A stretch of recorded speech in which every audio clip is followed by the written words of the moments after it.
different questions, and they're all legit. I'm telling you, we're going to get this done. It doesn't matter when. It doesn't matter whether it's in 6 minutes, 6 days, or 6 weeks. We're going to get it done. Why is it?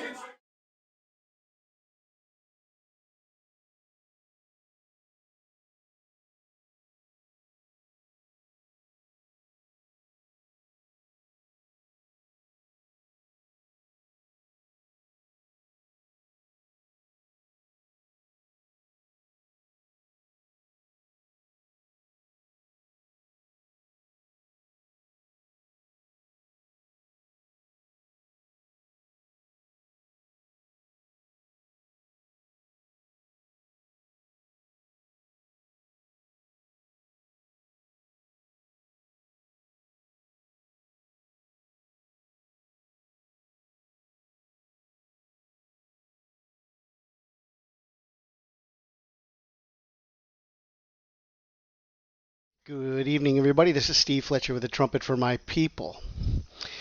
And tonight, as we are getting now into November, which we did not think we would be looking at November at all, we were hoping to be out of here in July, August, September, and October. And we're still here. And now we are at such a critical time, coming up to the next time on the Hebrew calendar is Hanukkah. Now, I wanted to start this message with that clip that I shared about the 6 weeks, 6 days, and 6 minutes of Joe Biden, because that takes us to November 19th. And there is a total lunar eclipse on that day. Now, when we look at that total lunar eclipse, okay, it says partial lunar eclipse, but I want everybody to see what is really happening here, okay? Let's get this blown up here a little bit. All right. Let's look at this partial lunar eclipse. Okay, now does this look like a partial lunar eclipse to you? Okay. I mean, this is 99% full, okay? There is a very small umbral that is not going to be eclipsed, okay?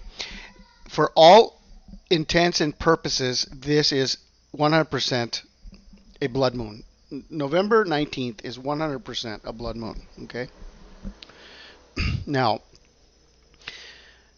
I want to share this with you, and then we'll get into how this all connects to what we may be looking at next.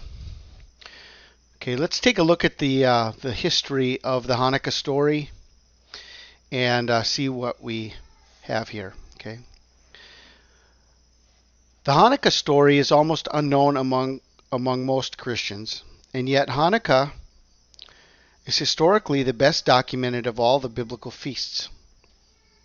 It is described in the apocryphal books of 1st and 2nd Maccabees, but it is also referred to in a number of places in both the Tanakh, Old Testament, and the apostolic writings in the New Testament. Both Daniel and Zechariah describe prophetically the Hanukkah story, and we also have important and clear end-time prophetic references to Hanukkah in Matthew 24, Mark 13, 2 Thessalonians 2, and Revelation 13. One of the main figures in the story, Antiochus Epiphanes, is the clearest picture we have in the Bible of the coming anti-Messiah, or the Antichrist. Hanukkah is the story of victory over apostasy and lawlessness. It is therefore very important for us today. Yeshua honored this feast, as we see in John chapter 10, and Hebrews 11:33 through 38 includes the people involved in the Hanukkah story in its list of the heroes of faith. who through faith conquered kingdoms, administered justice, and gained what was promised, who shut the mouths of lions, quenched the fury of the flames, and escaped the edge of the sword, whose weakness was turned to strength, and who became powerful in battle and routed foreign armies. Women received back their dead, raised to life again. Others were tortured and refused to be released, so that they might gain a better resurrection. Some faced jeers and flogging, while still others were chained and put in prison. They were stoned, they were sawed in two, they were put to death by the sword. They went about in sheepskins and goatskins, destitute, persecuted, and mistreated. The world was not worthy of them. They wandered in deserts and mountains, and in caves and holes in the ground. Let's take the story from the beginning. In 332 BCE, the armies of Alexander the Great defeated the Persian ruler Darius III at Issus. Only 3 years later, Alexander's swift armies had conquered the entire then-known world from Europe to India. His mentor was Aristotle, and Alexander used Greek culture to unify his vast empire. After a very short career, Alexander died at only 33 years of age, and his empire was divided between his 4 generals into 4 different kingdoms. 2 of the superpowers, the Syrian and the Egyptian kingdoms, referred to in Daniel chapter 11 as the king of the north and the king of the south, became bitter rivals with little Israel, constantly caught in the middle.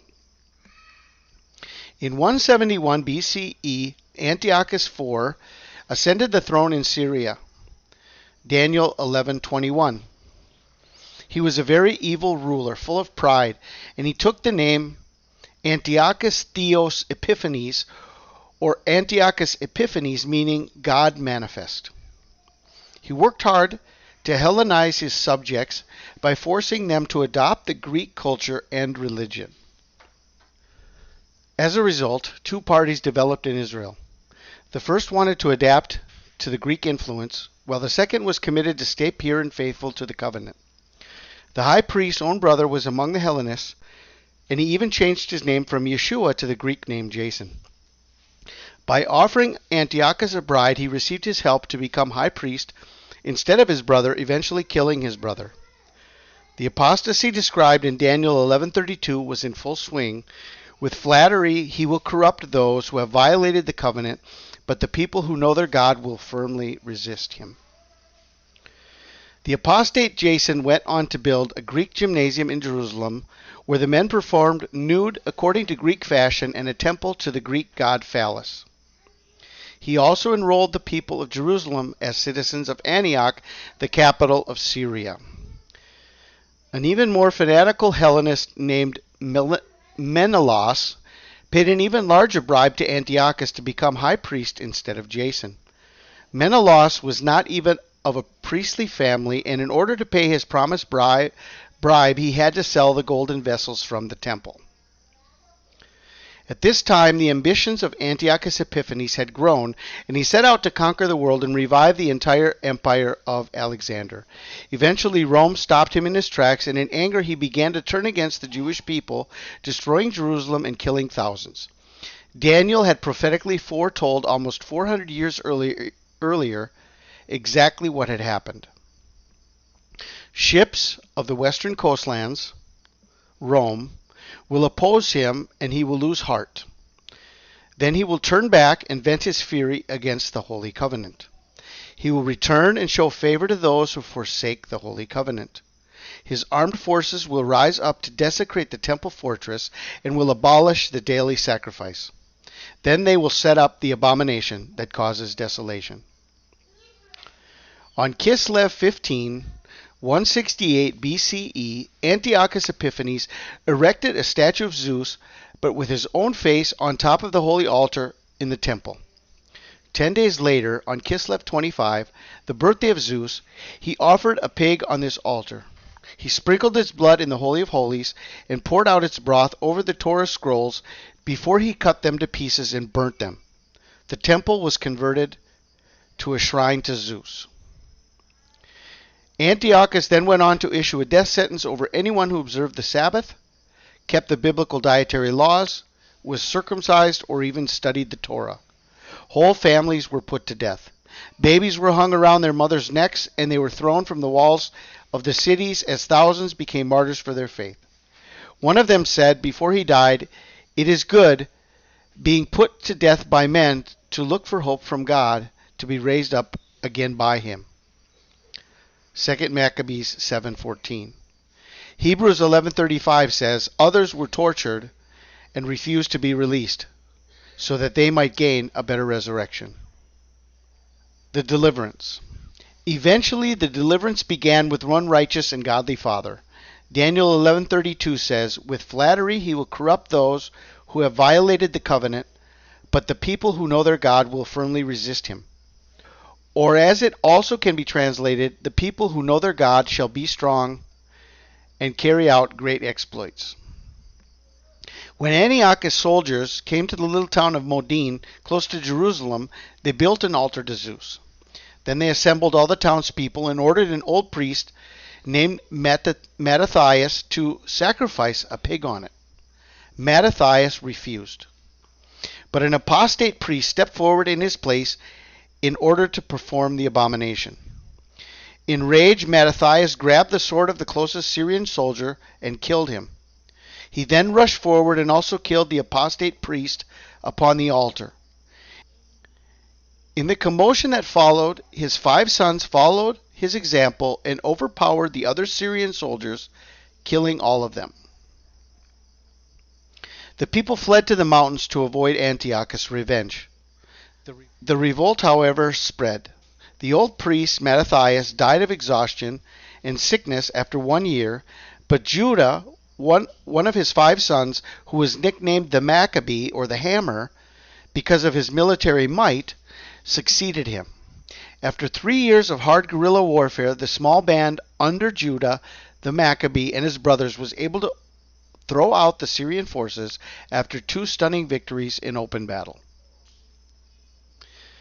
"I will rouse your sons, O Zion, against your sons, O Greece, and make you like a warrior's sword. Then the Lord will appear over them. His arrow will flash like lightning. The sovereign Lord will sound the trumpet. He will march in the storms of the south, and the Lord Almighty will shield them. They will destroy and overcome with sling stones." After their victory, they immediately set out for Jerusalem to restore the temple.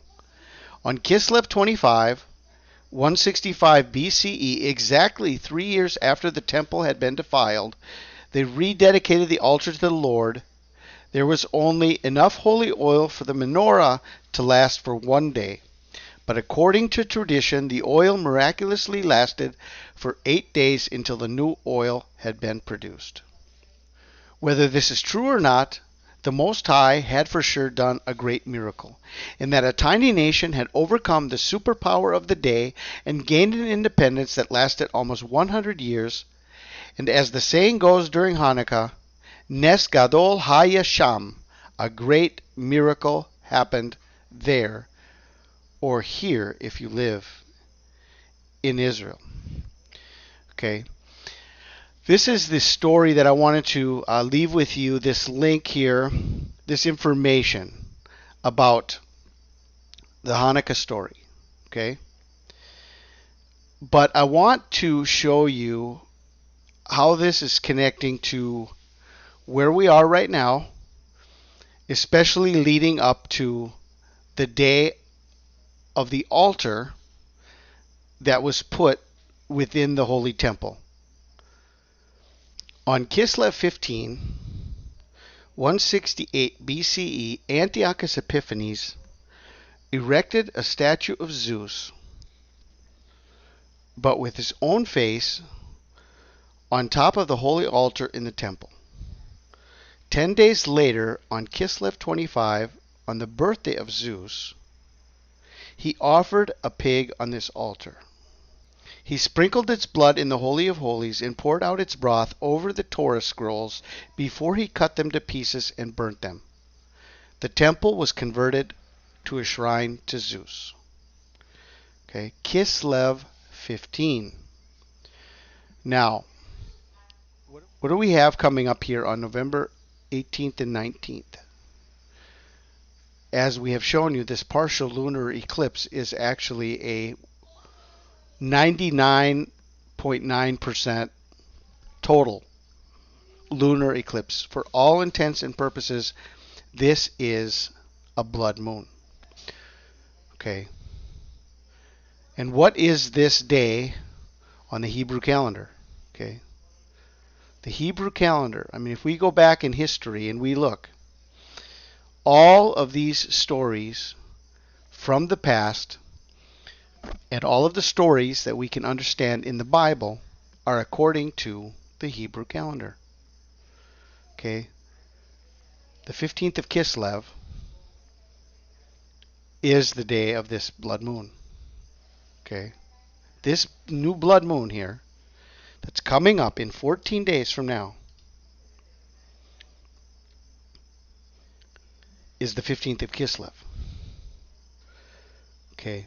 It was on this day in history, on Kislev 15, that Antiochus Epiphanes erected a statue of Zeus, but with his own face on top of the holy altar in the temple.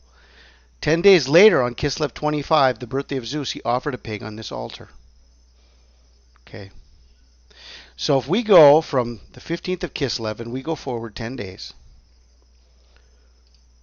brings us to the 29th day of November. Okay. Now, the 29th day of November is such an amazing and important day in history that we need to consider this very, very carefully.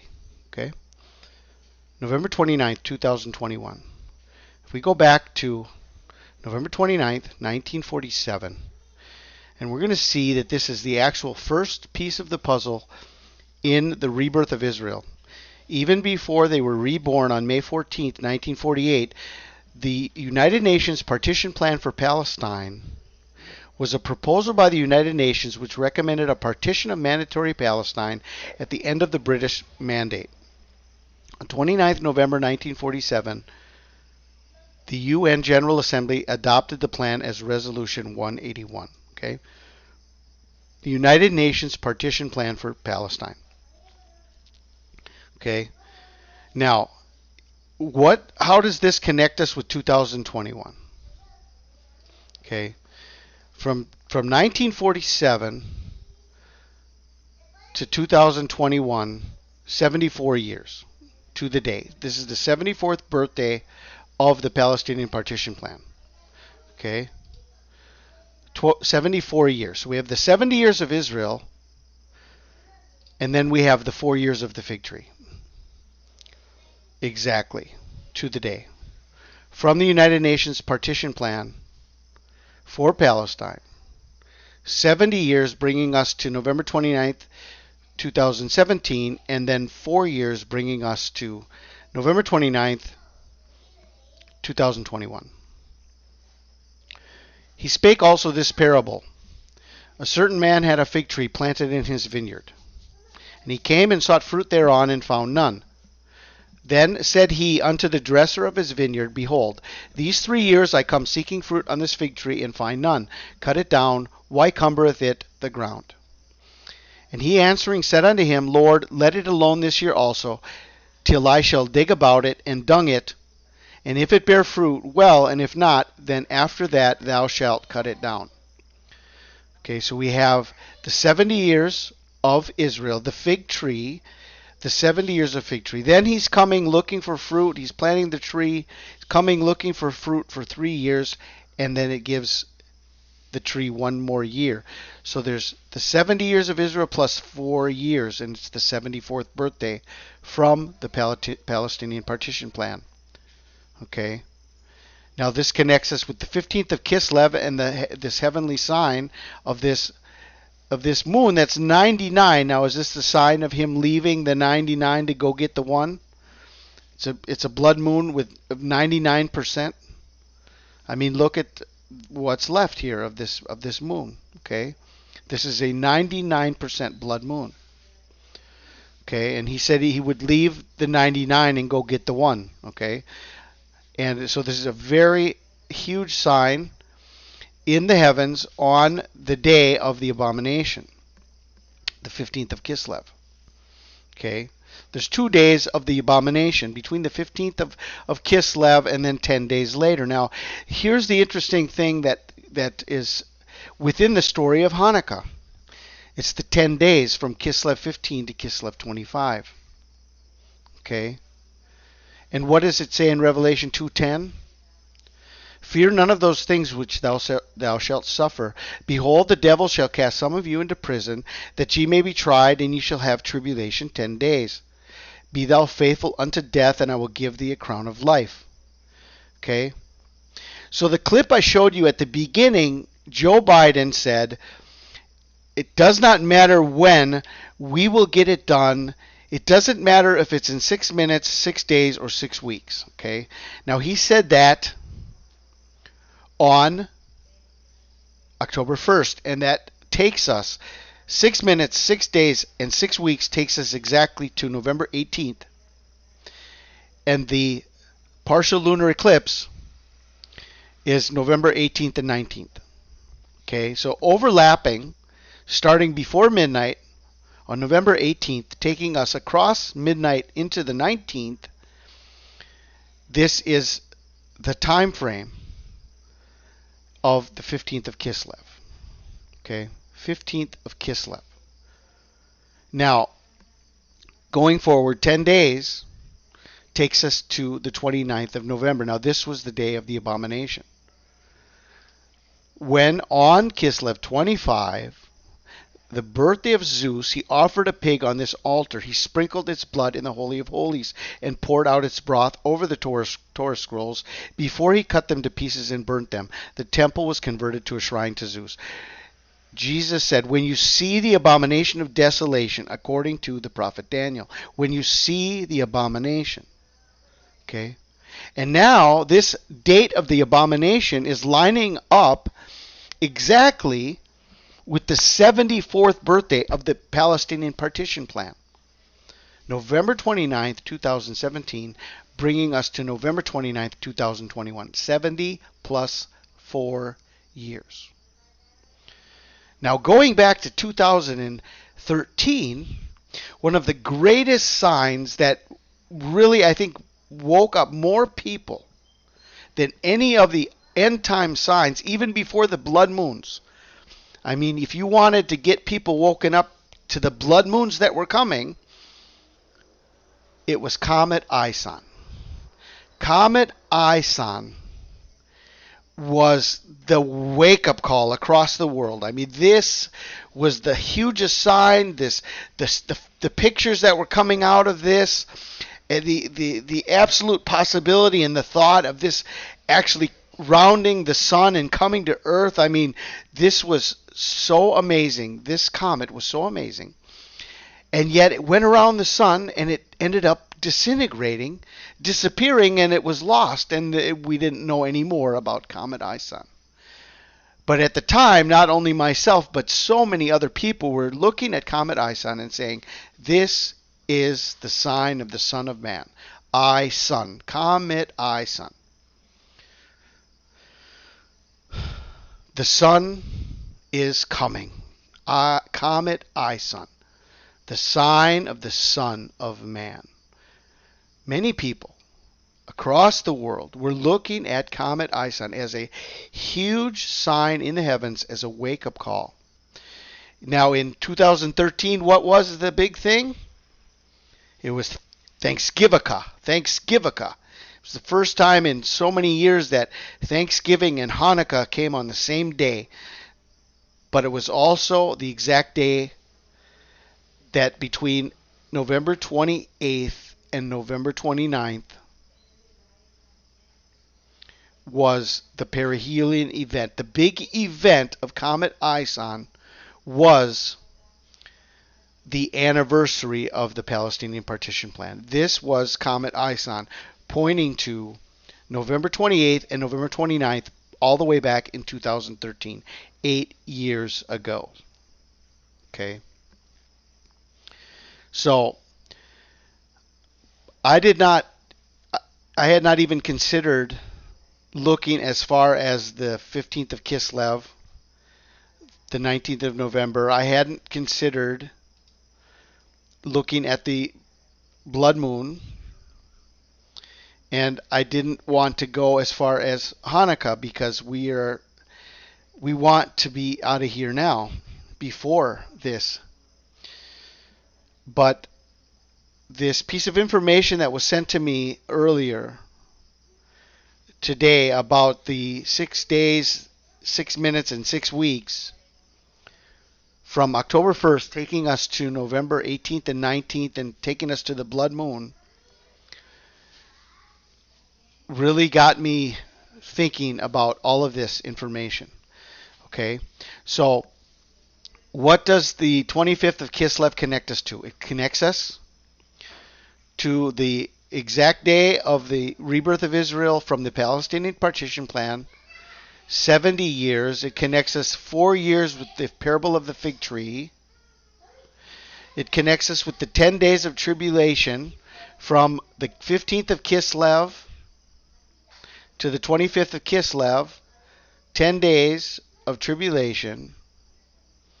And it connects us with Comet Ison at the same time. All of this connected to the 25th day of Kislev.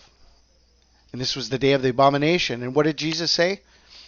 When you see the abomination of desolation, according to the prophet Daniel. Okay. So I wanted to share this information with you. I hope this is a blessing. As you can see here, the 29th of November is Hanukkah. Day 1. Okay. First day of Hanukkah.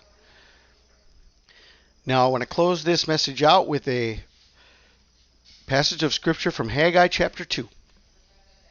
Starting in verse 18.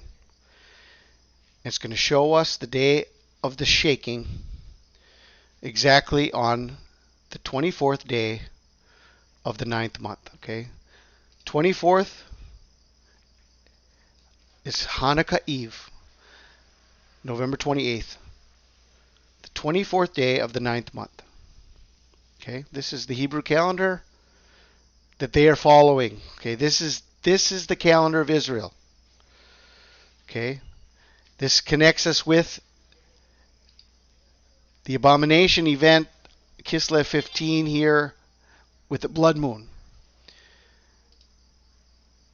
And we have this passage of scripture from Haggai chapter 2 that's going to connect us exactly. It's going to show us the day and the month of the shaking.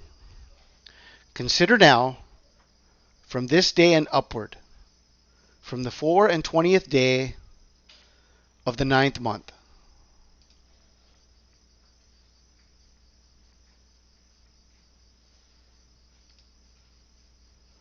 Even from the day that the foundation of the Lord's temple was laid, consider it. Is the seed yet in the barn? Yea, as yet the vine and the fig tree and the pomegranate and the olive tree hath not brought forth. From this day will I bless you. From this day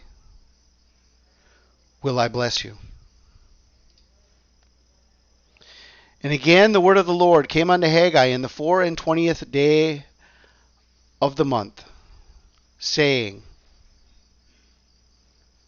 again the word of the Lord came to Haggai in the 24th day of the month, saying, speak to Zerubbabel, governor of Judah, saying, I will shake the heavens and the earth, and I will overthrow the throne of kingdoms, and I will destroy the strength of the kingdoms of the heathen, and I will overthrow the chariots and those that ride in them, and the horses and their riders shall come down, every one by the sword of his brother. In that day, saith the Lord of hosts, will I take thee, O Zerubbabel, my servant, the son of Shealtiel, saith the Lord, and will make thee as a signet, for I have chosen thee, saith the Lord of hosts. And again the word of the Lord came unto Haggai in the 24th day of the month, saying, Speak to Zerubbabel, governor of Judah, saying, I will shake the heavens and the earth. I will shake the heavens and the earth. This is what I wanted to share with you tonight. I pray you are blessed by this message, and this opens up so many areas of study and understanding for all of us as we are approaching. We are almost home. I pray you're blessed. This is Steve Fletcher with a trumpet for my people, the sign of his coming revealed.